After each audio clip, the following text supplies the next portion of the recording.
Well, I want to thank you all for joining us. My name is Doss Williams. I'm the district supervisor for Carpinteria, Montecito, Santa Barbara, most of the burned areas.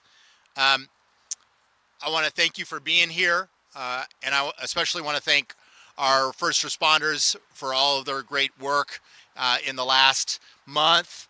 So let's give them a round of applause because that's been hard work.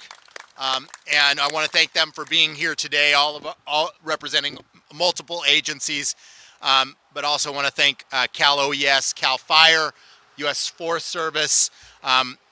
They're really the big part of the BEAR team. Our County OEM, our Office of Emergency Management, and County Flood Control, who has been working furiously in the past couple weeks to clean out debris basins. So we know unfortunately from bad experience that when we send out messages about fires, people respond. The public wants to know. We send out information about flooding and flooding danger, and we have like crickets in the room and a couple people show up. And so that's why we're doing this today, because we need to organize and inform the public about a very clear and present danger. And to do that, we are having a community meeting Monday, January 8th from 5 to 6 at the Board of Supervisors hearing room, which is the 4th floor of that ugly building of ours at Anapamu and Anacapa, the county admin building. It's beautiful from my vantage point, but and it's going to be streamed on county TV, CSB TV, Channel 20, county YouTube channel, and county Facebook at County of SB. I want to say one other editorial comment. If you really want our community to get through post-fire well, not only do we need to prepare as a community for what could come, but we also need to proactively help the folks who have suffered the most. And I got to tell you, a lot of those are our business owners.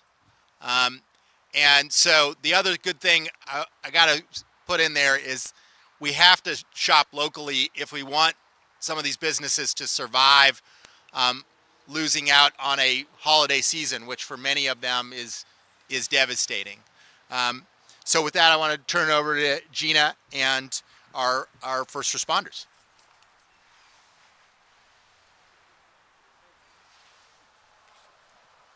Thank you, Supervisor. We're going to let each of our experts here come up one at a time. They'll introduce themselves, and we're going to start with the National Weather Service. Mark? Thank you, Gina. My name is Marc Jackson. I'm the meteorologist in charge for the National Weather Service office that's located in Oxnard, of which covers the four-county area from Los Angeles County up to San Luis Obispo County. We're expecting the first significant winter storm of the season, which, given how little rain or no rain that we've had recently, any storm would be significant. But this is a very significant storm in that we have a very fresh burn area that's actually not even completely contained. And with that, we have the potential for heavy rain, moderate to heavy rain, which will move through the area, in this particular area, Monday night into early Tuesday. So at this point, we're fairly certain on the rainfall amounts. We're not quite as certain on the timing.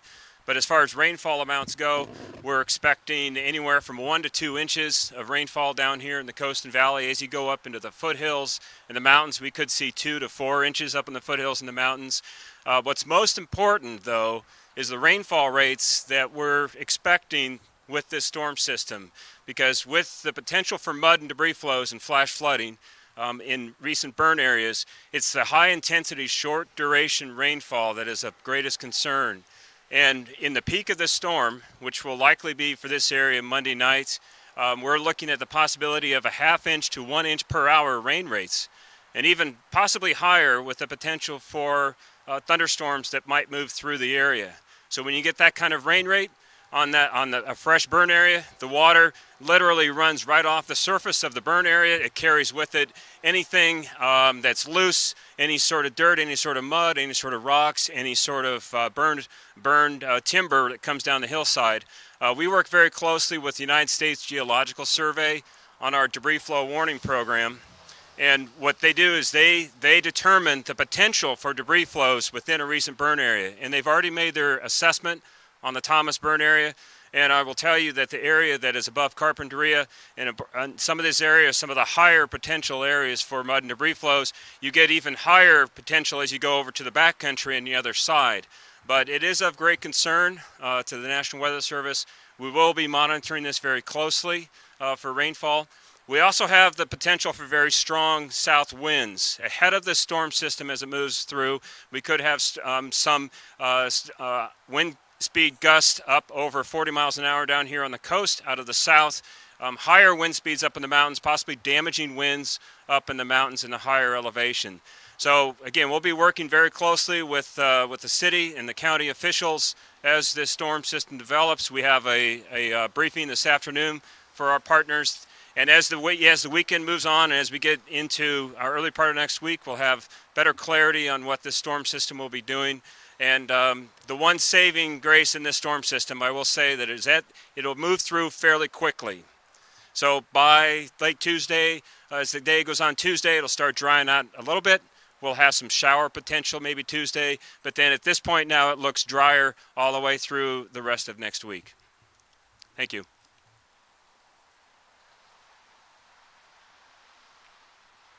Hello, I'm Tom Fay Ram with the Santa Barbara County Public Works Department with the Flood Control District.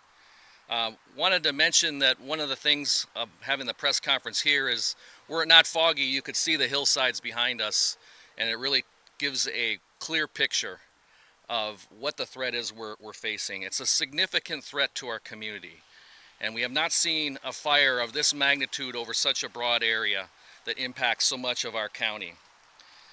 I want to report that the Flood Control District has been working very fast, as the supervisor mentioned, to clear out 11 debris basins that are below the burn area. We're fortunate to have these facilities in place. I'm happy to report that that work will be done by the end of today in advance of these storms. And I want to thank our crews and contractors that gave up much of their holiday period to be able to get this work done. We can't stress enough the fact that this is a significant risk to our community, and it's going to be a risk that will go on for a period of time. It isn't just about this storm. It will be for this season and next season, at least. So we need to be prepared to deal with that. It's critical that property owners and residents are aware of their environment and that they understand where they are in relationship to the burn area and some of the flood hazards that I believe Mr. Lewin will talk about as well. We also have resources on our county website to help people protect their property. It's a shared responsibility. What the Flood Control District is doing is not enough. You have to protect your property and your own self as well. The risk from this fire is estimated to be 10 times greater than a normal year. So it is a very real risk and should be taken serious. It's also very important to understand that after an event, if we have sufficient rainfall, many of the transportation facilities may not be operational. Our roads, US 101, we've seen how US 101 was impacted after previous fires. And so mobility could be a problem, and that needs to factor into your planning as well. Lastly, we've been talking about this since the fire was still going on. If you feel you need flood insurance, you should get that at this point. Do not wait. There's a question as to whether or not there's a waiting period for that flood insurance to be available. Normally it's 30 days. However, we are working, and it may be on a case-by-case basis, to see if an imminent flood threat would qualify people who buy flood insurance to make a claim. But that should not stop you, because this hazard goes beyond this storm. And so if you feel you need flood insurance, you should get that immediately. Thank you.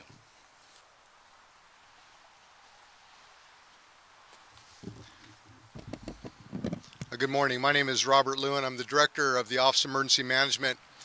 and currently leading the actions that are taking place in the Emergency Operations Center. This community and the responders to the Thomas Fire have been under a lot. It's difficult what we've all had to endure in order to get through this long, difficult disaster. But unfortunately, we can't ease up on that now. We have to continue our efforts in being prepared. We have to continue our efforts in providing contingency planning to make sure that everything is ready on the response side, as well as looking at what the potential impacts will be. With that, we need all of the community to be prepared. And unfortunately, it's difficult to understand where you are and how to adapt and be prepared to do that. So we're going to share some tools with you. First, let me say that this fire has damaged 17 major canyons in our community and many unnamed ones.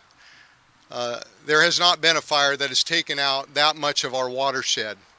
Those canyons are affected from essentially sea level all the way up to the top of the Camino Cielo. The risk from flash floods, as Mr. Fay Ram stated, is now 10 times greater. This is significant. We need to make sure that the community is ready, but unfortunately, unlike in the fire where we could merely say to evacuate ahead of time, in this case, sometimes evacuation isn't the best choice. Sometimes the best thing for people to do is to go to their neighbor's home that's on high ground to get out of harm's way. Sometimes the best action is to merely shelter in place. And unfortunately, this is something that each citizen, each resident is going to have to determine. And we're going to provide the very best tools that we can to give you that ability to make those decisions. One of the most important things that people need to do is they need to sign up for alerts. You do that at awareandprepared.org. If you are not already signed up for alerts and you are in one of these risk areas, you need to do this now. It's a simple process. So please take that time and sign up so that we can get you as much notice as we can. Unfortunately, we don't get a lot of warning with weather. We knew the fire was marching towards Santa Barbara County, and we had time to do planned evacuations. But unfortunately, with weather events, sometimes we have as little as 30 minutes before a band of rain is going to hit the burn areas. Sometimes we have no notice. So we need you all to sign up to make sure that we can provide as much notice as we can, but we also need you to have good self-awareness. Make sure you have a plan for your home and your family. Make sure you have a disaster kit ready. Make sure your car always has fuel in it. Make sure you have the ability to handle a power outage. These are important steps that you need to take, and we have many pieces of information on our website at countyofsantabarbara.org that can help you provide that. The other information that I need to now share with you is that we've just posted this morning an interactive map on the website, again, countyofsb.org website, and you can go there and you can look and put your address in and determine if you are in a risk area. So just for a moment here, I'm going to describe the risk areas. On the map over here on my left, and also on the interactive map that is now displayed on the television screen, you will be able to see that there is 4 critical areas that are impacted. The first one is for those people that live within the burn area. If you live within the burn area, the threat to you is to have rocks and debris coming into your property, as well as the impacts from water courses.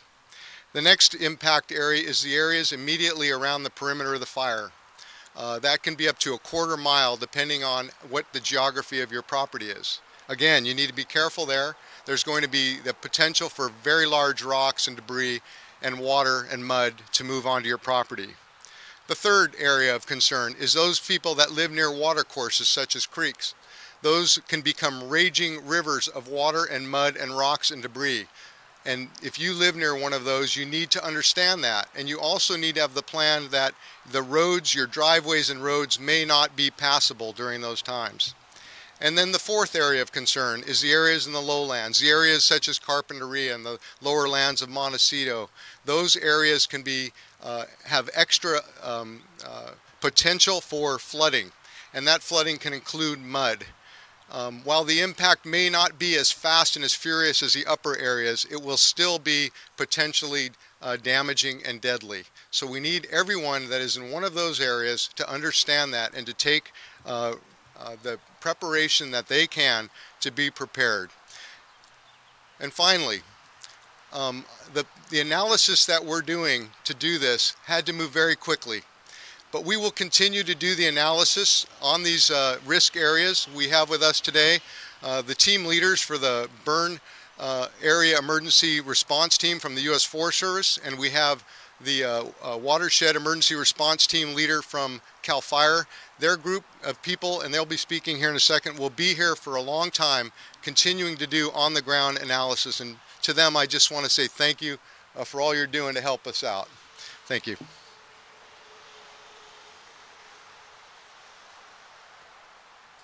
Good morning.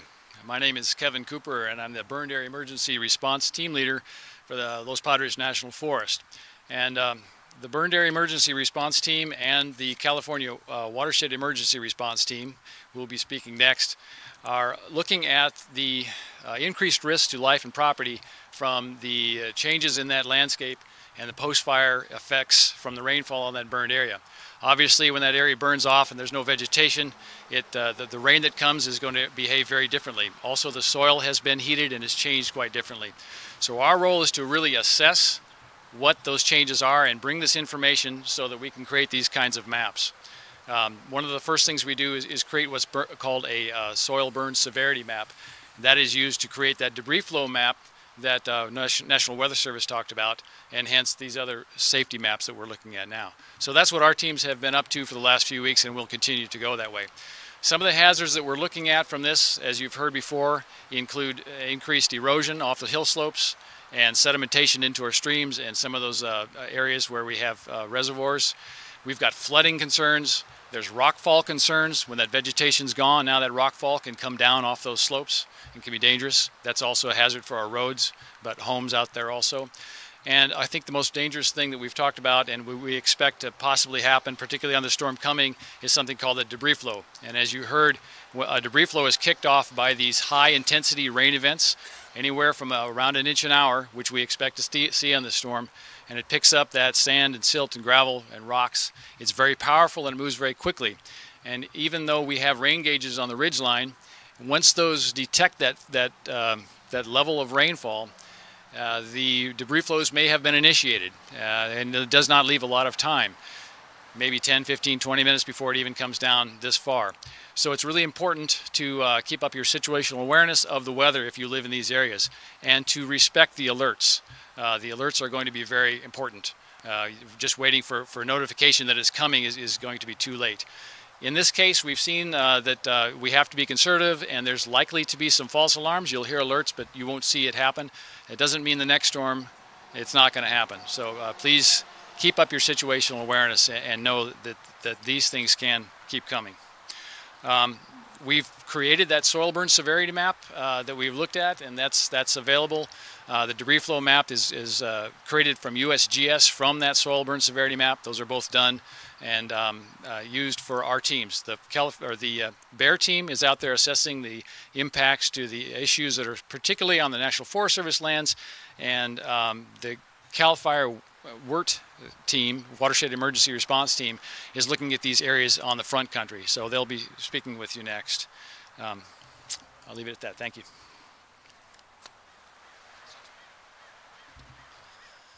Hello, my name is Len Nielsen. I'm with CAL FIRE, and I'm working with the Watershed Emergency Response Team here for the Thomas Fire. We have engaged here locally within the Santa Barbara area along the Thomas Fire burn area in order to identify the values at risk. These values at risk include people's homes, the roadways, and other infrastructure within and below the burn area. Right now, currently, we have two teams identified and working on evaluations on the burn area and below the burn area to identify these values at risk. Once we've identified these values at risk with engineers and geologists and hydrologists using the debris flow analysis that map was produced from USGS, coming from the soil burn severity map that the U.S. Forest Service validated. We go in there and look at the roads and the houses and see if debris flows may impact people's homes. Once we have that information and have those values at risk identified, we hand that off to the county. When a value is at risk becomes a life safety hazard and we have identified that, then we immediately hand that off to the county. And currently, every day with Kevin Cooper and Rob Lewin, we are working usually twice a day, coordinating our efforts in order to protect you folks here in Santa Barbara County. I would like to emphasize the importance of your own situational awareness. It is very important that you utilize this interactive map that's been put together if you can. Access it, find out where you live in relationship to these hazards that may be coming to your home. The important thing here with the watershed, because it's burned off, is that the lag time that the water takes to go from the top of the ridge to the ocean is greatly reduced. Kevin mentioned about 6 miles away is the burn area. Well, instead of taking that a day to come down the hill, it's going to take 15 to 20 minutes. That's not very long for that water that comes from the ridge line to the ocean. That water moves very fast because there's no vegetation to absorb it. It's been removed from the fire. The soil is basically the organic structure in the top layer of the soil is gone because it burned off. So there's nothing to absorb that. The soil acting as a sponge does not exist anymore. So that's why the time lag is so short between rainfall and duration, and that's why these duration storms, this 1 to 2 inch storm coming, is very significant. Like Rob Lewin said, 10 times, and Tom Fram, 10 times more than normal. That is what we expect, and that's why we're here today, to tell you guys to be careful and to know your situational awareness. We are out there looking, working together, cooperating to identify these values at risk, but it is critical that you identify your own situational awareness and your values and what you have around you that may impact you as an individual. Please, again, be aware of your situational awareness. Please use the interactive map, and please sign up for Aware and Prepare. Thank you.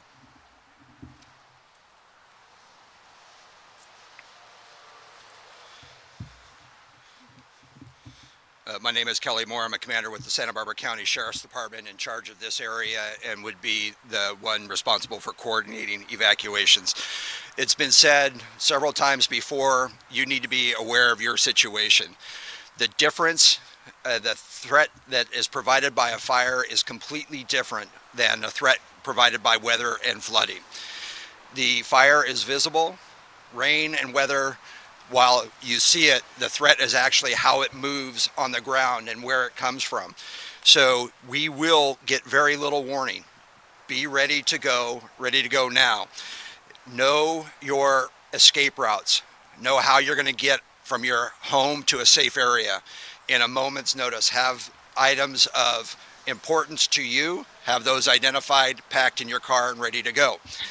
Understand that many of the roads in our area are very narrow and there's only one exit point. So if you're in those areas, you need to be especially aware of the need to evacuate early. You may not get that from us in time. So please take heed, understand your situation, and make the correct decision yourself. Don't necessarily wait for somebody to say it's time to go, because it actually may be too late by the time we are able to do that. Also the areas that will be affected by flood are areas that weren't necessarily directly affected by the fire. So if you're downstream, that could be a significant issue for you where you really weren't affected directly by the fire. So understand that everyone in this area, and this is not only Santa Barbara County, but Ventura County as well, that they're going to be affected by this. So understand your situation and assist us. Know where you are, what zone you are in, and what the threat is to you. We are ready to respond as best we can. It's your responsibility to be aware and ready to go at a moment's notice. Thank you. Chief.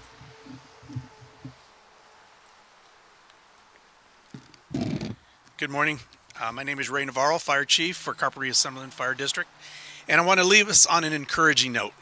First of all, I want to acknowledge the efforts of the communities of Carpinteria, Summerlin, Montecito, Santa Barbara City, and County in compliance with preparation and following the safety messages during the Thomas Fire. We look to encourage the same cooperation in the next potential threat. And what I mean by that is the fire agencies are planning mode now, and the potential threat for the water runoff and prediction of this kind of disaster or danger has prepared a pre-attack and pre-event flow response that we would have units in place patrolling during the times of rain and water runoff so that we have good intel from the field. And what this does is means that we will be in unified command, but not necessarily the lead. It will be part of decision-making process as well as developing response to those potential events. As you know, with the flood and with swift water, we have standing by and stage units that include USAR. It would include swift water teams and air resources if necessary. You've already heard that moderate or any rainflow, runoff or debris can cause roads to be impassable. You've heard already and demonstrated what the threat can be. But I'm here to tell you that what made success in the Thomas Fire is the preparation that the communities took. They heeded the warnings and looked after the safety messages. And more importantly, we want you to think about this as, if you will, a post-recovery from an earthquake. Have your supplies ready. Be prepared. Keep your cars well stocked. Have supplies at home. You may be cut off for 2 to 3 days with services interrupted, both from response and or from utilities. So our message to you is you've done a great job now and continue to do that. And when we say this, is preparation is key to survival and success. A compliant community is a safe community. So let's work together and do our part. Thank you. Hi, I'm Gina De Pinto with the county. Before we allow some questions with the media, and we also will break down and do one-on-one after the press conference and even do demonstrations of the map, I first wanted to thank our wonderful sign language interpreter, Joe Black. We get a lot of feedback on Joe. Thank you. Yes. I also want to let everyone know that if you don't have access to the internet or not quite sure how to use the map, you can call 211. And the operators will actually take your address, plug it into the map, and help direct you and give you the same information that we're providing here today and on the website. 211. For anyone outside of the area code of 805, you can call, I hope I get this right, 800-400-1572. Otherwise, in the 805, just dial 211. I also wanted to announce and make sure that everyone is aware that we are having a community meeting this Monday, January 8th at 5 p.m. in the County Administration Building in the 4th floor hearing room. So these same experts that were available here today will be at the meeting. We're going to go through this. We'll have any new information and updates on weather that, between now and then. And we'll also have a couple computer stations set up. So if you'd like to attend the meeting and actually work with someone to pull that map up, to put your address in, and to learn more about your specific location, we will be there ready to help you. And then also for, keep your friends and family be talking about this. Make sure that everyone is aware of not only the impending threats to the community, but where to get this information. And also for our Spanish-speaking audience, we're providing a website in Spanish that will be ready by this weekend of all the exact same information that is up in English. And also, as soon as this press conference is over, we'll be doing a separate video done in English and Spanish. So thank you. And with that, I'd like to take a few questions. And if we don't have any, then we'll go offline. So I think that what we're going to do is end the press conference. Thank you so much, everyone, for being here. Go ahead.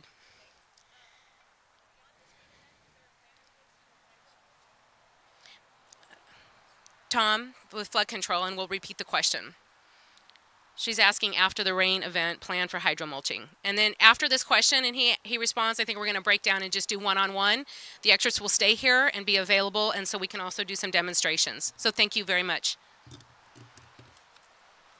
So the question, if I understand right, is will we be doing hydromulching like you saw after the Gap and Jesucita fire? The answer to that is no. It's for a number of reasons. One, there isn't the time. That's quite an involved process to get that up and running. Aircraft comes from across the country, as well as all the suppliers. And then the topography is much different, and just doesn't work on steep topography.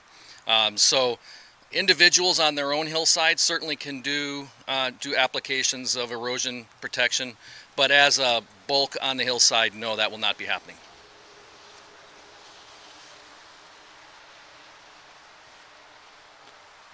Again, thank you. That concludes the press conference, but the Senator Jackson and our other elected officials and all of our experts will wait here and take any of your questions offline. Thanks so much.